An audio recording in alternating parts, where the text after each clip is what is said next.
గడకోటి అలలుగా పొంగు వరదల వేగాన పడిలేచు అలలకు తీపి కలలకు లేని అలసట నీకేలా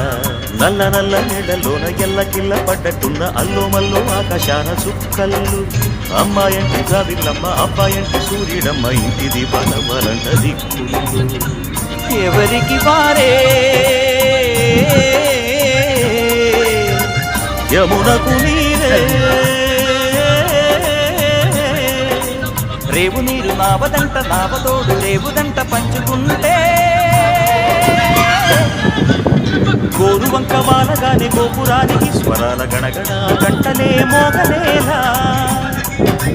గోపబాలుడొచ్చినాక గోకులానికి పెదాల కిలకిలా పువ్వులే